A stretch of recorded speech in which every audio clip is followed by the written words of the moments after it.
ஆண்டவர் இயேசு கிறிஸ்துவின் ஈடு இணையற்ற திருப்பெயரிலே உங்கள் அன்போடு வாழ்த்துகிறேன். கர்த்தருடைய கிருபை ஆசீர்வாதமும் அனைவரோடும் தங்கியிருப்பதாக. கிறிஸ்துவுக்குள் பிரியமானவர்களே, இந்த வாரத்திலே நாம் தியானிக்கும்படியாக நமக்கு கொடுக்கப்பட்டிருக்கிற அருமையான கர்த்தருடைய வார்த்தை உபாகமத்தின் புஸ்தகம் 26ஆம் அதிகாரம் 9ஆம் வசனம். எங்களை இவ்விடத்துக்கு அழைத்து வந்து பாலும் தேனும் ஓடுகிற தேசமாகிய இந்த தேசத்தை எங்களுக்கு கொடுத்தார் என்பதாக நாம் தியானிக்க அழைக்கப்படுகிறோம். இதற்கென்று கொடுக்கப்பட்டிருக்கிற அருமையான திருச்சபையின் தலைப்பு அடிமைத்தனத்திலிருந்து விடுதலை, அடிமைத்தனத்திலிருந்து சுதந்திரம் என்பதாக தியானிக்கும்படியாக நாம் அழைக்கப்பட்டிருக்கிறோம். கிறிஸ்துவுக்குள் பிரியமானவர்களே, அடிமைத்தனத்திலிருந்து சுதந்திரம் என்று சொல்லுகின்ற இந்த வார்த்தைக்காக நமக்கு கொடுக்கப்பட்டிருக்கிற இந்த திருமறை பகுதி, இந்த உலகத்திலே ஆண்டவர் தம்முடைய பிள்ளைகளை எல்லாம் படைத்து அடிமைத்தனத்திலிருந்து விடுதலையாக்கி கொண்டு வந்த பொழுது அவர்களுக்கு என்று பாலும் தேனும் ஓடுகிற கானான் தேசத்தை கொடுத்தார். அந்த தேசத்திலே அவர்கள் குடியிருக்கின்ற பொழுது அவர்களுக்கு விளைச்சலை ஆண்டவர் கொடுத்தார். அந்த விளைச்சல் அவர்கள் விளைந்து வருகின்ற பொழுது அந்த விளைச்சலுடைய முதற் பலனை எடுத்து கூடையிலே வைத்து கொண்டு ஆலயத்திலே சென்று ஆலயத்திலே நின்று எல்லார் முன்பதாக இந்த வார்த்தையை அவர்கள் சொல்லுகிறவர்களாக காணப்பட்டார்கள். அதாவது அவர்கள் ஆண்டவருடைய நாளிலே கர்த்தருடைய ஆலயத்திலே சென்று அவருக்கு முன்பதாக இது ஆண்டவர் எங்களுக்கு கொடுத்தது என்பதை அவர்கள் கூற ஆரம்பித்தார்கள். ஒருவேளை இதை குறித்து நாம் பார்க்கின்ற பொழுது அவர்கள் எவ்வளவு அடிமைத்தனத்தில் இருந்தார்கள், இப்பொழுது எப்படியாக சுதந்திரம் பெற்றிருக்கின்றார்கள் என்பதை இந்த திருமறை வார்த்தையிலே நாம் பார்க்க முடிகிறது. எங்களை இவ்விடத்திற்கு அழைத்து வந்தவர் ஆண்டவர்தான். எங்களை பாலும் தேனும் ஓடுகிற இந்த தேசத்திலே கொண்டு வந்து குடியிருக்க செய்தவர், இங்கே இந்த விளைச்சலை தருகிறவர் ஆண்டவர்தான் என்பதை அவர்கள் குறிப்பிடுகின்றார்கள். இன்றைய சூழ்நிலைகளை நாம் பார்க்கின்ற பொழுது 3 காரியங்கள், குறிப்பாக அடிமைத்தனத்திலிருந்து சுதந்திரம் என்று சொல்லுகின்ற பொழுது முதலாவதாக கோயிலை குறித்து நாம் சிந்திக்க அழைக்கப்படுகிறோம். கோவில் அல்லது ஆலயம் என்று சொல்லப்படுகின்ற நம்முடைய வார்த்தையிலே சொல்லப்படக்கூடிய இந்த வார்த்தை, கிறிஸ்துவுக்குள் பிரியமானவர்களே, அங்கே நமக்கு கொடுக்கப்பட்டிருக்கிற திருமறை பகுதியின் அடிப்படைகளை யோவான் எழுதின சுவிசேஷம் 4ஆம் அதிகாரத்திலே நாம் பார்க்கின்ற பொழுது அங்கே சமாரியா ஸ்திரீயோடு கூட ஆண்டவருடைய உரையாடல் நடைபெறுகிறது. அப்படி உரையாடல் நடைபெறுகின்ற பொழுது அந்த சமாரியா ஸ்திரியை ரட்சிக்கும்படியாக ஆண்டவர் அந்த இடத்தில் அவளோடு கூட அவர் பேசிக் கொண்டு இருக்கின்றார். அப்படி பேசுகிற ஒரு நிகழ்விலே அவர் ஒரு கேள்வியை கேட்கின்றார். அவர் சொல்லுகிறார், இங்கு பிதாக்கள் இந்த மலையிலே தொழுது கொண்டு வந்தார்கள், நீங்கள் எருசலேமில் இருக்கிற ஸ்தலத்திலே தொழுது கொள்ள வேண்டும் என்கிறீர்களே என்றார்.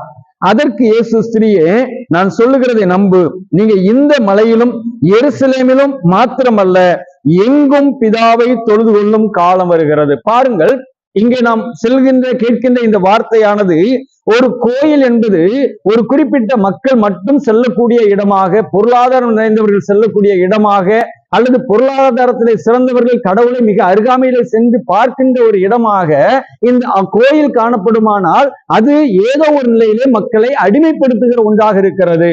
இங்கே நாம் பார்க்கின்றோம், இந்த கோயிலில் சென்று அவர்கள் இது ஆண்டவர் எங்களுக்கு விளைய செய்தது, ஆண்டவர் எங்களுக்கு கொடுத்தது என்று சொல்லுகின்ற அந்த வார்த்தையில நமக்கு கொடுக்கப்பட்டிருக்கிற திருமறையின் அடிப்படையில் பார்க்கின்ற பொழுது இந்த சமாரியா ஸ்திரீ, ஆண்டவரே, நீங்கள் எருசலேமில் தானே தொழுது கொள்ள வேண்டும் என்று சொல்லுகின்றீர்கள், எங்களால் அங்கு வர முடியாது, எங்கள் பிதாக்களோ இந்த மலையில் தான் தொழுது கொண்டிருக்கிறாள் என்று சொன்ன பொழுது ஆண்டவர் இயேசு, இல்ல, பிதாவை எங்கும் தொழுது கொள்ளும் காலம் வருகிறது. அதுவே அடிமைத்தனத்தில் இருந்து சுதந்திரம். நம்முடைய ஆலயத்தில் நீங்க வந்து பாருங்க, ஆலயத்திற்குள்ளாக வருகிற பொழுது எல்லாரும் ஆண்டவரை சமமாக உட்கார்ந்து ஆராதிக்கலாம், எல்லாரும் சமமாக ஆண்டவரை உட்கார்ந்து பார்க்கலாம், ஆண்டவர் நம்மோடு பேசுகிற வார்த்தைகளை கேட்கலாம். ஆனால் இன்றும் கூட சமூக அடிப்படைகளிலே இந்த கோயில்கள் என்பது குறிப்பிட்ட மக்களுக்கு, குறிப்பிட்ட இனத்திற்கு, குறிப்பிட்டவர்கள் தான் அதற்குள் செல்ல வேண்டும்.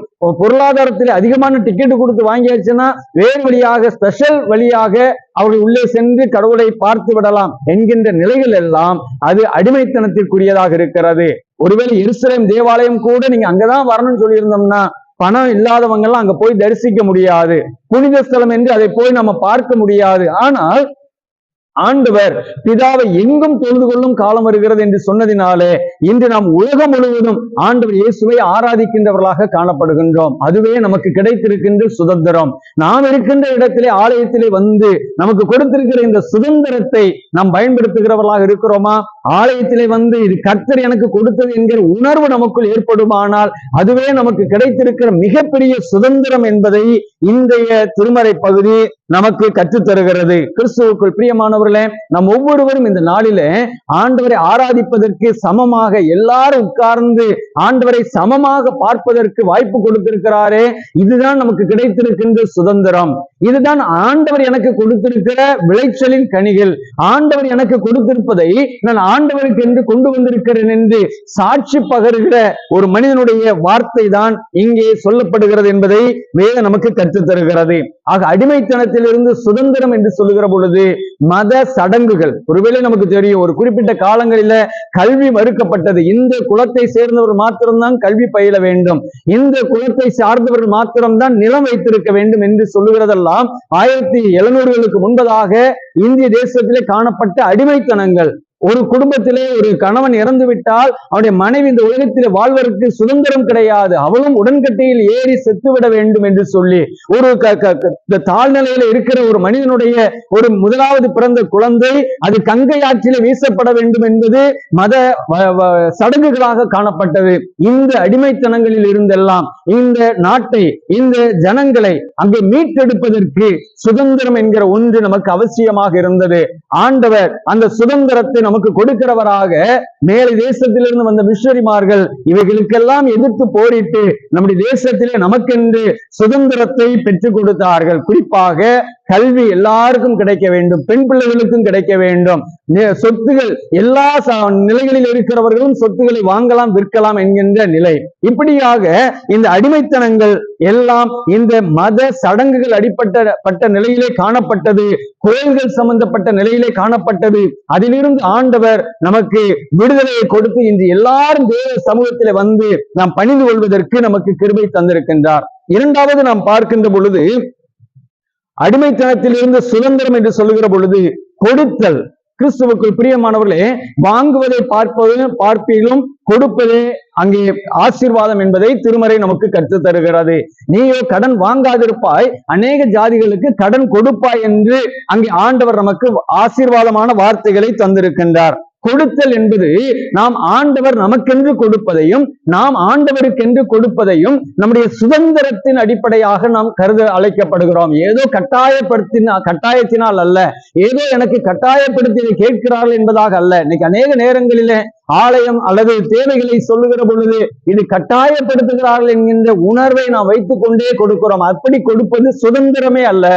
சுதந்திரம் என்பது கடவுள் எனக்கு கொடுத்ததை நான் கடவுளுக்கு நன்றி பலியாக கொண்டு கொடுக்கின்றேன் என்பதை இந்த வேத பகுதி சொல்லுகிறது. அதுதான் இந்த வேத பகுதி எங்களை இவ்விடத்திற்கு அழைத்து வந்து பாலும் தேனும் ஓடுகிற இந்த நல்ல தேசத்தை எங்களுக்கு கொடுத்தார் என்று அது உபாகமம் 26ஆம் அதிகாரத்திலே சொல்லப்படுகிறதை பார்க்கிறோம். ஆகவே நான் இதை கொண்டு வந்தேன்.